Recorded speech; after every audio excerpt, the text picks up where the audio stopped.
ゆっくり海外鉄チャンネルへようこそ。このチャンネルではアジアを中心に世界の鉄道について解説しているよ。今回はタイの首都バンコクの鉄道についての解説動画だ。バンコクの都市圏人口は約1400万人。東南アジアを代表する大都会であり、高層ビルやきらびやかなショッピングモールが立ち並んでいる。すごい交通量だね。バンコクでは慢性的な渋滞が長年の課題となっており、渋滞を解消すべく公共交通網の整備が急ピッチで進んでいる。今回は、発展を続けるバンコクの都市鉄道を改良した順に紹介していくぜ。行ってみよう。BTS スカイトレインは1999年に開業したタイ発の都市鉄道だ。BTS はバンコクマストランジットシステムの略である、標準機、第3機乗方式で、高架を走行する、南北方向のスクンビット線、西側に伸びるシーロム線の2路線があり、サイアム駅で接続しているぜ。ラインカラーは緑と黄緑なんだね。両路線ともバンコク屈指の繁華街を走行する路線であり、利用客数はバンコクの都市鉄道で最多である。スクンビット線とシーロム線が接続するサイアム駅の周辺はショッピングモールが立ち並ぶバンコクの中でも特にきらびやかなエリアだ。駅ナンバリングはこの駅のみ例外的にセントラルだぜ。まさにバンコクの中心なんだね。サイアム駅は2階建ての構造になっている。方向別に階が分かれており、同じホームで別路線への乗り換えが可能だぜ。京急かまた駅にちょっと似ているね。サイアム駅は側面に壁がないため、外からは上下に並ぶ2本の列車がよく見えるぜ。上下に並ぶ電車とは、珍しい光景だね。隣駅でシーロム線終点のナショナルスタジアム駅からは、スクンビット線、シーロム線の列車が2回ホームを同時発車する様子を見ることができる。サイアム駅にはスクンビット線、シーロム線の渡り線があり、車両は両路線で共通だ。ここからは BTS スカイトレインの車両を紹介しよう。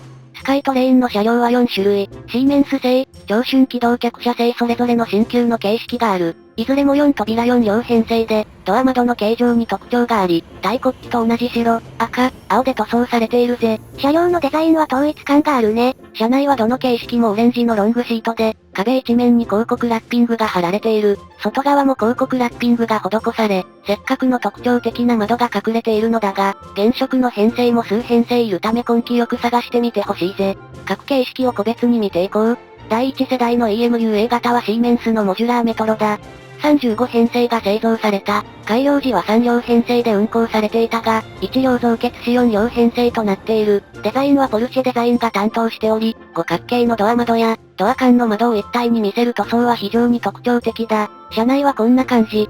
オレンジのプラスチック製ロングシートが採用され、後の形式にも踏襲されている。デザイン性の高い湾曲したポールも特徴的だ。EMU-A 型は改良時より使用されている比較的古い車両だが、現時点で置き換えの計画はないぜ。EMU-B 型は中国の長春機動客車製。2010年、2013年に17編成が製造された、BTS スカイトレインでは少数派の形式である、EMU-A 型のデザインを踏襲しつつ、ライトや行き先表示器は大きく変更されている。側面は一見 EMU-A 型にそっくりだが、ドアのガラスの形状が、EMU-A 型は五角形、EMU-B 型は丸みを帯びた三角形なので、ドアを見れば簡単に区別できるぜ。ドア窓の形に注目すれば車内からでも見分けられるね。EMU-A2 型はシーメンス製の新型。モジュラーメトロの後継、インスパイロを採用した、スクンビット線の延伸に伴い、2018年から22編成が導入されている、細いライトの現代的な前面デザインになったほか、ドア窓の形状は三角形から四角形に近い形状に変更されたぜ。EMU-B3 型は長春機動客車製の新型だ。2019年に24編成が製造された。一見すると EMU-A2 型にそっくりだが、行き先表示器の位置やライト下部の構造を見れば区別は容易だぜ。見分けるにはちょっとコツがいるね。BTS スカイトレインの運行間隔はラッシュ時には3分程度。非常に運行本数が多いにもかかわらず、単線区間がある。それが、シーロム線のサパーンタークシン駅前後だ。サパーンタークシン駅はチャオプラヤ川に架かるタークシン橋に設置されており、スカイトレインと共に橋を渡る道路の上下線に挟まれている。駅開業時は終点駅であったため一面一線で建設されたが、延伸後に中間駅となった後も両側が道路に挟まれていることから拡張ができず、単線区間になってしまったのだ。サパーンタークシン駅では双方向の列車が同じ番線に到着する珍しい光景を見ることができる。列車本数の多い朝夕には駅手前で列車が渋滞し、シーロム線のボトルネックとなっているぜ。延伸後を考慮していないまずい設計だったのね。現在、単線区間を解消すべくタークシン橋の拡張工事が行われているぜ。スクンビット線は開業以来南北に延伸を続けている。現時点で54キロ47駅の長大路線であり、さらなる延伸計画があるぜ。郊外まで伸びているのね。ただし、快速運転は行われておらず、各駅停車のみだ。スカイトレインに限らず、現在バンコクの都市鉄道は全て各駅停車だぜ。MRT ブルーラインは2004年に開業した地下鉄、高架鉄道である。もともとバンスー、フアランポーン間の地下鉄路線であったが、延伸を繰り返した結果、現在はタープラー駅で接続する6の字型の路線となっているぜ。大江戸線を思わせる運行形態の路線だね。BTS スカイトレインと同じく標準機第3機乗方式の鉄道で、都心部では地下、チャオプラや川対岸のトンブリー地区などでは高架を走行する。ブルーラインはゴールドラインを除く全路線と乗り換えが可能であり、利用客数は BTS スカイトレインに次いで多いぜ。ファランポーン、バンスーという国鉄の新旧のターミナル駅を通る路線だから、観光で利用する機会も多そうだね。ブルーラインは BTS スカイトレインとほぼ同じ規格の路線であり、スカイトレインと似た規格の2種類の車両が使用されている。新旧ともにシーメンス製で、スカイトレインより短い3両編成だ。第1世代の IBL 型はスカイトレインの初期型と同じモジュラーメトロを採用。2004年のバンスー、フアランポーン間開業時に19編成が導入された。車内はこんな感じ。混雑対策のため座席は一部取り外されているぜ。座席は路線カラーのブルーだね。第2世代の BLE 型はシーメンスのインスパイロシリーズだ。路線延伸に合わせ2019年から35編成が導入され、第1世代を上回る編成数となったぜ。かっこいいデザインの車両だね。車内はこんな感じ。三つ股のポールが多いことで第1世代と区別できるぜ。バンコクの駅は同じ路線ならほとんど同じデザインであることが多いが、ブルーラインの一部の駅は駅周辺の施設をテーマとした特別な内装となっている。王宮やワットポーの最寄り駅であるサナームチャイ駅は伝統建築の衣装を取り入れた内装で一見の価値ありだ。また、タープラ駅ではブルーラインの線路が交差する様子を見ることができる。高架の島式ホームが上下に重なった構造で、乗り換えに便利だぜ。タイでは珍しい高架鉄道同士の乗り換え駅だね。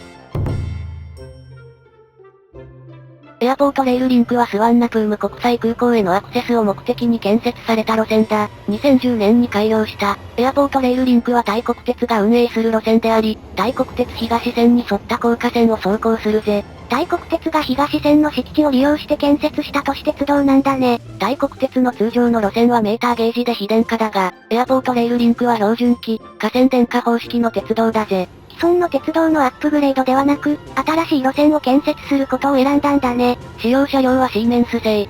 イギリスの空港連絡鉄道、ヒースローコネクト用車両をベースに設計された。エアポートレールリンクは開業当初、速達型のエクスプレスと各駅停車のシティラインという2種別で運行していたため、赤帯で4両編成のエクスプレス用編成と、青帯で3両編成のシティライン用編成が存在するが、現在はエクスプレスが廃止され両方が各駅停車の運用に入っているぜ。赤色と青色の違いは両数だけなんだね。エアポートレールリンクのエクスプレスには迷走の歴史がある。エクスプレスは途中停車なしの種別で、ファヤータイ発、マッカサン発の2系統があった。都心側駅は事前のチェックイン、荷物取り扱いが可能な指定やターミナルとして整備され、エクスプレス用列車4両編成のうち1両は預け荷物用の荷物車。残り3両はクロスシートで、ロングシートのシティラインより運賃は高かったぜ。荷物車付きの空港鉄道といえば、香港の機場海線が有名だね。しかし、シティやターミナルはあまり利用されなかった一方、沿線の開発により途中駅の利用客が増えたため、2014年にシティやターミナルとエクスプレスは廃止。エクスプレス用車両は全車両がロングシートに改装され、シティライン用車両と同じ各駅停車運用となった。各駅停車だけになったんだね。ただし、外見は赤帯のままで、エクスプレスのロゴも残っているぜ。エクスプレスの種別は消滅したのに、ロゴはそのままなんだね。MRT パープルラインはブルーラインのタオプーン駅を起点に北西に伸びる全長23キロの路線だ。標準機、第3機乗方式の高架鉄道で、2016年に開業した。パープルラインは日本との縁が深い路線だ。円借款を利用して建設され、車両は総合車両製作所製。車両や設備の保守は JR 東日本が関わっている。各駅に日本の ODA により建設されたことを示すプレートがあり、日本語も書かれているぜ。JR 東日本の車内広告でこの路線を知ったという人もいるんじゃないかな。車両は総合車両製作所製のオールステンレス車両、サスティナを採用。車両デザインは JR 東日本の車両でおなじみの GK インダストリアルデザインが担当しているぜ。E233 系に貫通扉をつけたような外見なのも納得だね。日本では珍しい外吊り式のドアを採用しているため、側面は日本の標準的な通勤電車とは異なる見た目だ。列車は4ドアで3両編成。側面の塗装は紫と白のグラデーションが特徴的である。車内はこんな感じ。プラスチック製のロングシートで、色はラインカラーの紫だ。吊り革や手すりのデザインは日本の車両っぽくないけど、窓周りのパーツなどをよく見ると JR 東日本と同じだね。パープルラインは都心部から離れた場所を走る路線だが、乗客数は概ね開業前予測通りのようだ。パープルラインはタオプーンから南に延伸される予定であり、都心部を貫くトンネルが建設されている。延伸区間は2027年の開業を目指しており、開通すればバンコク南北軸の主要路線に化けるはずだぜ。今後が楽しみな路線だね。ゴールドラインはチャオプラヤ川沿いを走る3駅 1.8 キロの短い路線だ。2021年に開業した BTS シーロム線のクルントンブリ駅を起点に商業施設のアイコンサイアムなどを結んでいる。これまで紹介した普通の鉄道とは異なり、ゴールドラインはゴムタイヤ式の新交通システムだね。車両は中国の南京ホチン車両製。2両編成で自動運転が行われている。車内はこんな感じ。短距離路線のため座席は少ない。前面の窓は大きく、展望は良好だ。ゴールドラインは高島屋も入るショッピングモール、アイコンサイアムへのアクセス路線として期待されているが、本数は20分に1本程度と意外に少ないので注意してほしいぜ。ゴールドラインは北側1キロ程度の延伸区間が建設中であり、最終的にはさらに延伸しブルーラインとの接続を目指しているぜ。レッドラインはタイ国鉄が国鉄線と並行する形で建設した都市鉄道だ。エアポートレールリンクと同じタイ国鉄系であるが、メーターゲージの路線である。2021年に開業した。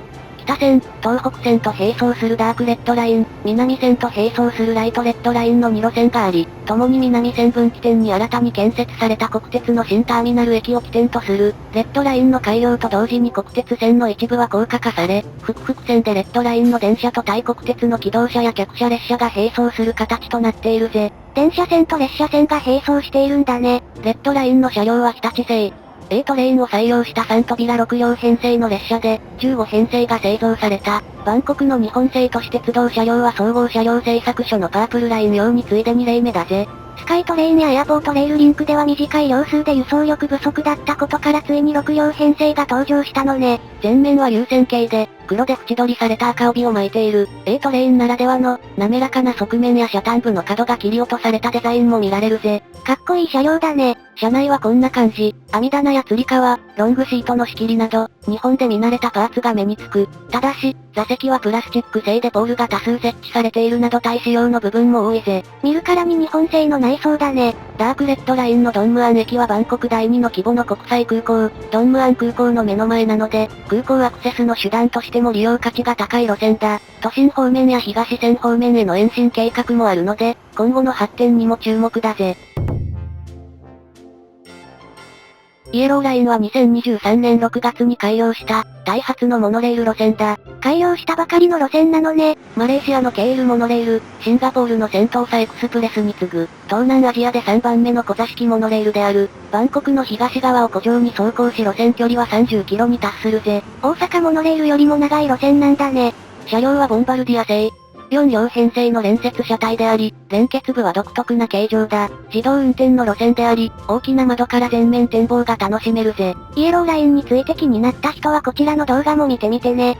バンコク近郊の移動にはタイ国鉄の在来線も利用できる。ウォンウィアンヤイ駅発のマハーチャイ線列車は1時間に1本程度と比較的本数が多く便利だ。本数はさらに少ないものの、フアランポーン駅、クルンテープアピワット駅、トンブリ駅を起点に各幹線の列車が運行されている。鉄道の他にも、バンコクには水上交通や日本製の旧式路線バスなど魅力的な公共交通がたくさんあるぜ。乗り物好きにはたまらない大都市だね。